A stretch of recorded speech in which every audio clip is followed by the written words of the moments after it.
Revealed in upcoming episodes of this program are the contents of a recently unearthed repository classified by the secret government, the Phenomenon Archives.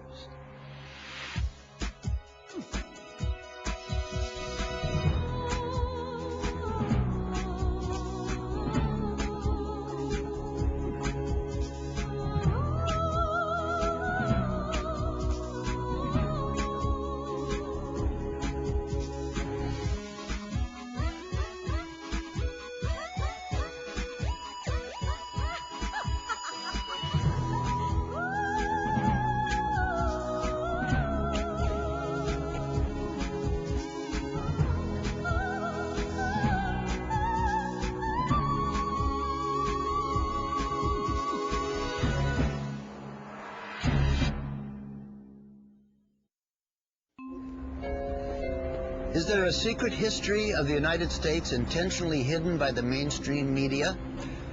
Could there be a secret society of fat-moneyed businessmen whose agenda has been the cause of every major war and economic depression? Is there a shadowy elite gently pulling the strings of our world to bring about their own self-serving political program?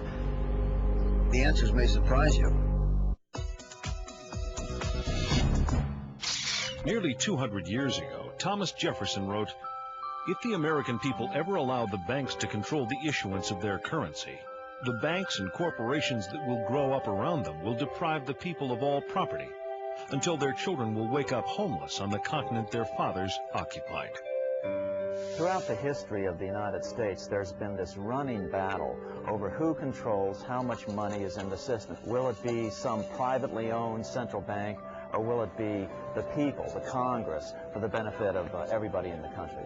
Everything evolves around the Federal Reserve, a private bank that was given a monopoly on the creation of paper money.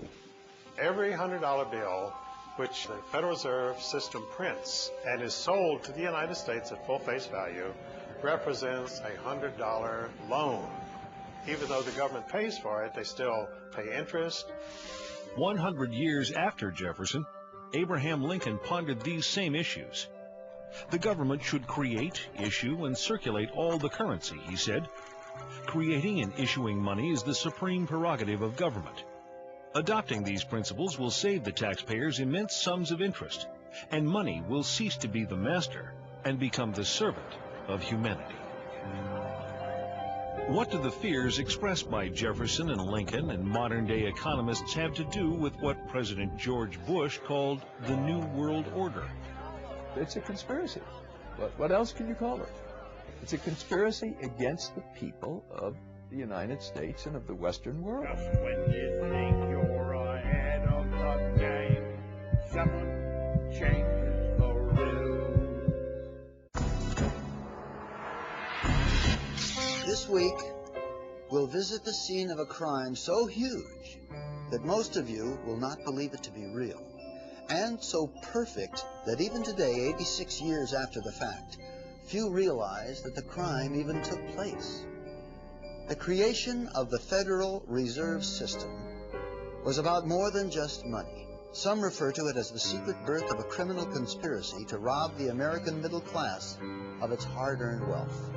Others believe it to be part of an attempt to bring the world under the control of a shadowy international elite that calls itself the New World Order. And through it all, we have wars, assassinations, and Martians. In fact, if it weren't for the Martians, you might have heard about this mother of all conspiracies a long time ago. We know now, within the early years of the 20th century, this world was being watched closely by intelligences greater than man's. On October 30th, 1938, the Mercury Radio Network interrupts the music of Ramon Raquello and his orchestra from the Park Plaza Hotel of New York City for a special news bulletin. The infamous War of the Worlds broadcast begins with its terrifyingly real description of an invasion from Mars. And before the night is out, 1 million people will run panicked into the streets. I'm extremely surprised to learn that a story which has become familiar to children through the medium of comic strips. After what has been a closely guarded secret for nearly 50 years, Orson Welles' original broadcast turns out to be no mere show business stunt. Should have had such an immediate and profound effect upon radio listeners. But instead was a complex psychological warfare test conducted by C.D. Jackson for the Rockefeller Foundation. When the results are compiled nearly 2 years later, they are released to an elite whose names most men will not speak of over a whisper. Among them, groups like the Bilderbergers, Trilateral Commission, CFR, and the Federal Reserve.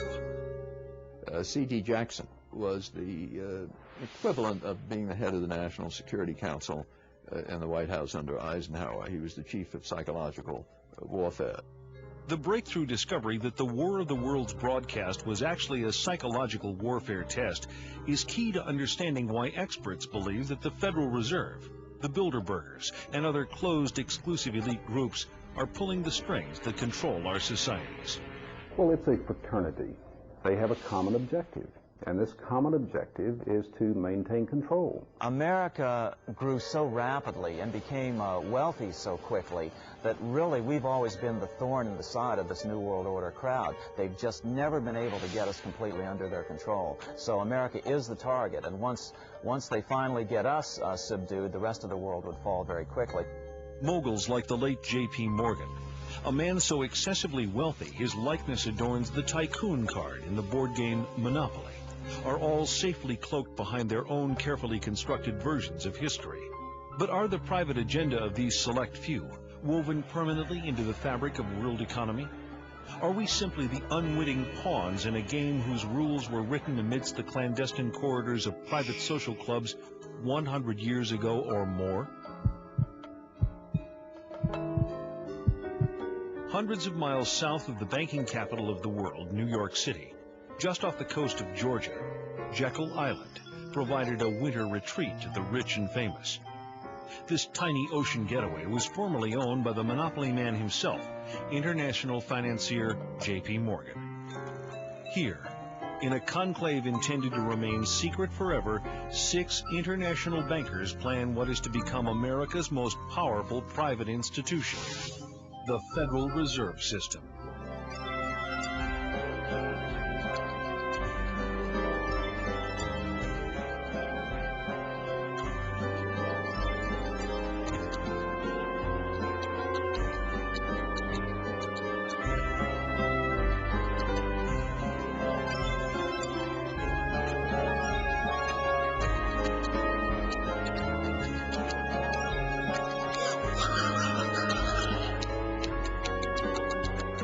The Jekyll Island story is one of the great untold stories of the 20th century. These bankers who got together, left Hoboken in a sealed train, and the reporters were going crazy. They knew this was big. These were 5 of the biggest bankers in the world getting on this sealed train. The reporters wanted to know what the hell was going on. And they didn't know for years what had happened. It is at the urging of the famous poet Ezra Pound that Eustace Mullins begins his own personal search for the truth about the origins of the Federal Reserve. Ezra Pound's young artists and writers friends were killed during World War I. Ezra wanted to know why they died. Digging book by book, row by row, in the entire economics section of the Library of Congress, I found this little magazine with the Jekyll Island story in it. When I took that to Ezra Pound, he was so thrilled. It was the biggest discovery of his life.